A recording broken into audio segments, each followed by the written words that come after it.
I want to start today by asking you to put yourself in a very specific and honestly pretty uncomfortable headspace. Okay. So it's December. The holidays are just suffocatingly close. You know that feeling? The lights are up, the pressure is on. Oh, yeah. The stress is peaking. Exactly. And you tell your family, your spouse, your kids that you're just going to run out for a few hours. Maybe you say you need to buy a specific gift, or you're grabbing some last-minute stocking stuffers. You grab your keys, you walk out the door, you get into your car, and you drive away. And you just, you keep driving. You never turn back. For 24 years, you are just a ghost. Your family holds funerals. The police drag rivers. The neighbors are whispering that your husband probably killed you and buried you in the basement. We're the Reamers. And then, nearly a quarter of a century later, a notification pops up on a police computer.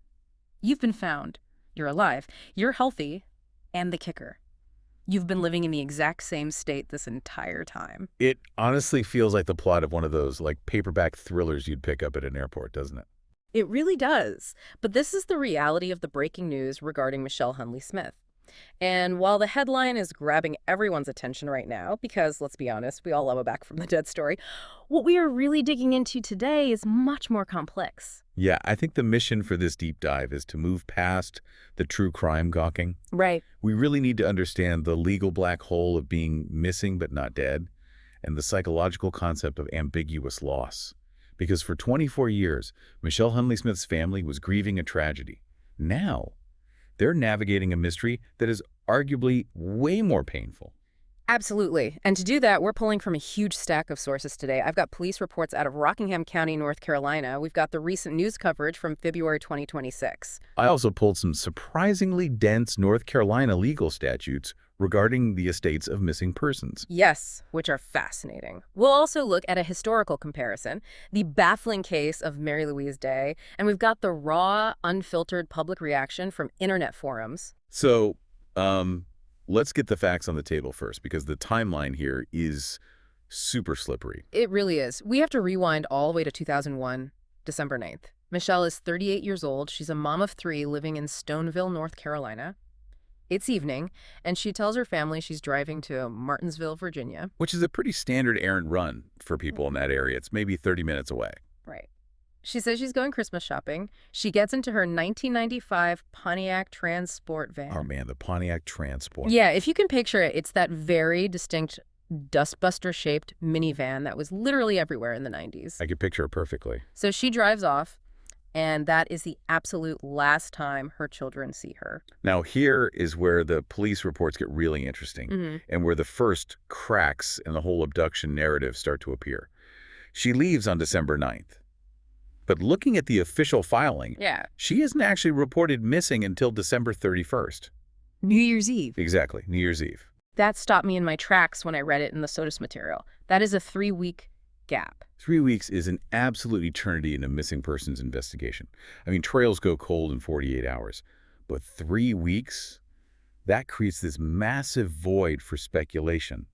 And usually, when there is a delay like that, the investigation turns inward, Towards the husband. almost exclusively towards the husband.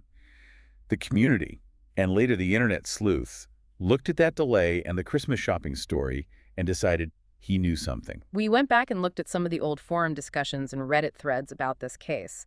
The husband did it theory wasn't just a theory, it was practically gospel. People were absolutely convinced he killed her, disposed of the body, and used those 3 weeks to clean up the crime scene before calling the cops. And it fits the pattern we've been trained to expect by true crime media. But fast forward to this week, February 19th, 2026. The Rockingham County Sheriff's Office gets a hit. Out of nowhere. Completely. We don't know the exact mechanics of it yet. Maybe a traffic stop, maybe a license renewal, but a nationwide law enforcement network flags her. And the very next day, February 20th, detectives make contact. They find Michelle Hunley Smith. She is alive. She is physically well. She isn't being held captive in some basement. She's just living her life. And she is still in North Carolina. That's the detail that is so hard to wrap your head around. I know. She didn't flee to a non-extradition country.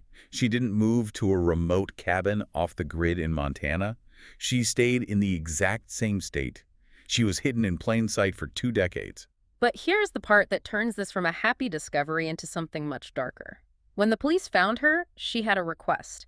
She explicitly told them not to reveal her specific location to her family or to the public. And the police have to honor that. That's the part that really frustrates people, I think. It does, but legally speaking, disappearing just isn't a crime. Unless she committed financial fraud to do it, or abandoned a minor in a way that constitutes neglect, which is really murky legally after this much time has passed, she has the absolute right to privacy.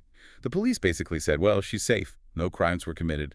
Case closed. Legally closed, sure. Yeah. But emotionally, this just detonated a bomb in that family. I want to talk about the daughter, Amanda. She was 14 when her mom left. 14 is such a vulnerable age anyway. You're waiting for your mom to come home with Christmas presents, and she just dissolves into thin air. Psychologists refer to this specific kind of trauma as ambiguous loss. Ambiguous loss. Right. It is completely distinct from ordinary grief because it lacks finality.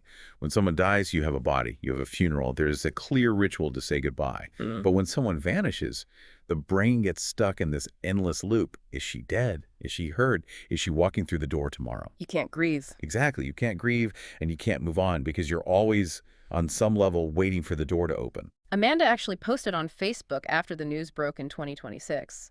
She described her reaction as a mix of being ecstatic, pissed, and heartbroken. That triad of emotions is just incredibly telling. Ecstatic, obviously, because your mother isn't dead. The literal worst-case scenario didn't happen. Pissed because you suddenly realized that for 24 years, you were mourning someone who consciously chose to leave you. Yeah. And heartbroken because the mother you constructed in your head, the innocent victim, the saint who was taken from you too soon, never actually existed. And think about the husband for a second. He has been living under a massive cloud of suspicion for a quarter of a century. Vindication is great, sure, but it's coming 24 years too late. You really can't undo that kind of damage. The whispers at the grocery store, the side eye from the neighbors, the shadows over his children's lives, that doesn't just evaporate because she was found. In a weird way, his grieving process has to start all over again, but now it's heavily complicated by anger. Speaking of anger, the internet has a lot of feelings about this. We pulled a bunch of comments from the news articles and forums discussing her discovery, and it is pretty intense. It's not just people saying, oh, good news. It's a full-on moral debate. It really is. If you look at the source material from Reddit, you have two very distinct camps forming. Yeah. Camp A is what I call the condemnation camp. This is definitely the majority, right? People viewing the act as just monstrous. Yes. Yeah. Overwhelmingly, they point to the ages of the kids at the time. They were 8, 14, and 19. The core argument there is simply, you do not leave your child behind. Period. They argue that allowing your children to believe you might have been brutally murdered, leaving them with that specific terror, is a form of psychological torture. And they really fixate on the Christmas detail. That seems to be the thing that twists the knife for people. It's the symbolism of it. Leaving under the guise of buying gifts for your children, and then leaving them with an empty tree and a missing mother. That destroys the holidays for that family forever. It feels calculated to the public. But then you have Camp B, the empathy or speculation camp. Now, to be clear, we are not taking sides here. We're just reporting what the sources say. Right, and this is the more uncomfortable counter-argument. These are the people asking why. Because biologically and psychologically, it is incredibly rare for a mother to abandon her children unless she feels she has absolutely no other choice. People were speculating about things we obviously don't see in the police report, things like hidden abuse, severe mental illness, or just a massive mental breakdown where she genuinely believed the kids would be better off without her. That concept, that idea of my family is better off if I disappear, is a very real, very tragic cognitive distortion that happens in severe depression. We have no idea if that's what happened here. But without Michelle speaking out, which she clearly does not want to do, we're left with this black box of motive. We know what she did. We have zero idea why. So we have the emotional fallout, which is obviously messy, but I want to pivot to the legal side now, because you found some stuff in the North Carolina general statutes that I had never heard of before. I think most people assume it works like it does in the movies. You disappear, 7 years pass, you're declared dead. Done. It is so much more complicated than that. We dove into Chapter 28C of the statutes, which deals specifically with estates of missing persons. Yeah. First off, that 7-year rule everyone quotes, Yeah. it isn't automatic. You don't just ding a bell at the 7-year mark and someone hands you a death certificate. A judge actually has to review the evidence and make a formal ruling. Okay, so while you're missing, before you're officially declared dead, who is paying the mortgage? Who is dealing with your credit card bills? That is where the receiver comes in. The court appoints someone, usually a lawyer or a highly responsible family member, to act as a receiver. Their entire job is to stand in for the missing person. They manage the property, they pay the debts, and importantly, they are legally supposed to support the missing person's dependents. So if Michelle had a bank account, the receiver would use that money to buy groceries for the kids. Exactly. They keep the financial life running while the physical person is gone. But here is the wildest part of Chapter 28C. Let's say the judge eventually does declare the person dead. The estate is settled. The money is handed out to the heirs, the husband, the kids. North Carolina law actually anticipates exactly what is happening right now with Michelle. They ask the question, what if we were wrong? What if they come back? And you found this thing called the absentee insurance fund. Yes, I love this piece of bizarre bureaucracy. Before the state distributes a missing person's money to their family, the state treasurer takes a cut, specifically a 5% cut of the estate. And they put that 5% into this holding tank called the absentee insurance fund. Wait, so the state is essentially selling the estate zombie insurance. That is exactly what it is. It is state-sponsored zombie insurance. The logic is actually pretty sound. If Michelle walks back through the front door after 24 years, she can't realistically sue her children to get her money back.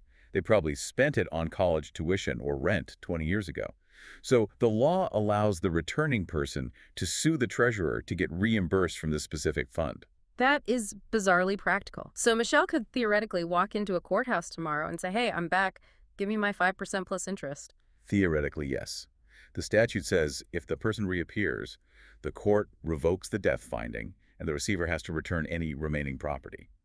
But after 2 decades, the financial estate is almost always completely gone. The money is gone and the emotional estate is bankrupt. Precisely.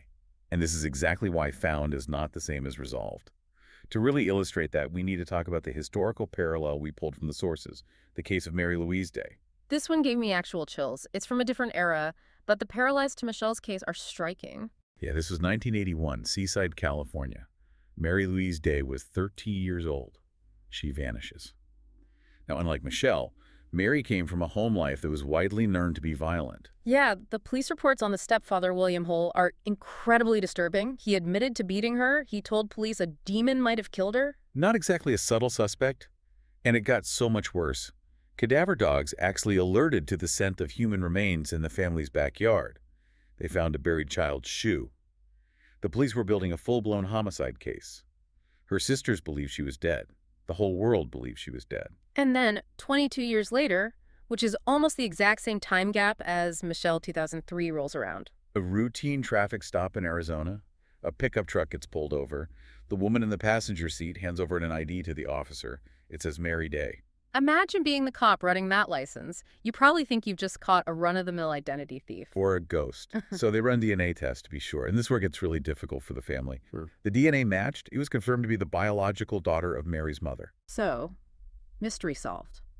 The homicide case is closed. Happy ending. You'd think that. But the family, they just couldn't reconcile it. The new Mary Day had a thick, heavy Southern accent. The original Mary Day grew up in New York, California, and Hawaii. She did not sound Southern at all. Right, you don't just wake up with a drawl in your 30s if you didn't grow up with one. And she couldn't remember anything from her childhood. Her sister, Sherry, actually tried to test her. They had a secret code word they used as kids to protect their inheritance money. The word was Mohawk. The new Mary had absolutely no idea what she was talking about. That is terrifying. It's like the imposter scenario from a horror movie. Sherry spent years tormented by this.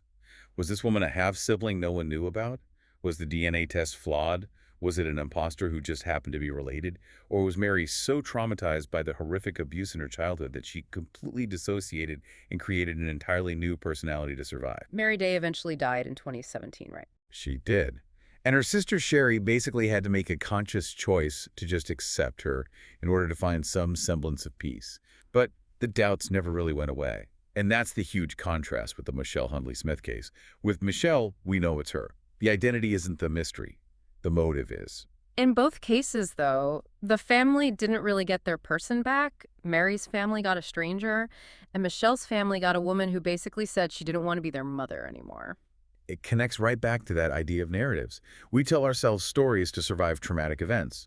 Mom died on the way to Christmas shopping. That is an awful tragedy, But it's a story where mom is innocent. She is a victim of circumstance. When she turns up alive by choice, that story shatters. You have to rewrite 24 years of your life with a new villain, and the villain is mom. I want to touch on one last thing before we wrap up, the logistics of pulling this off. Michelle disappeared in 2001. You mentioned earlier in our research that the timeline matters immensely here. It is the defining factor of how she did this. 2001 was the absolute precipice. It was right before the Patriot Act drastically tightened banking regulations. It was before smartphones put a GPS tracker in literally everyone's pocket. It was before automated license plate readers were mounted on every police cruiser. So she basically slipped through the door right before society locked it. Exactly. If you tried to do what she did today, in 2026, good luck. Your face is caught on 100 doorbell cameras before you even leave your neighborhood. Your digital footprint is indelible. To disappear today requires serious tradecraft. We're talking burner phones, operating strictly in cash, buying dark web identity documents. Michelle likely just used cash, got a fresh start somewhere quiet, and kept her head down. It really makes you wonder about the people we walk past every single day. The quiet woman working the register at the local diner, the neighbor down the street who keeps to themselves. You just assume they have a boring, linear life. But maybe they're a Michelle. We judge her. As a society, we judge her very harshly.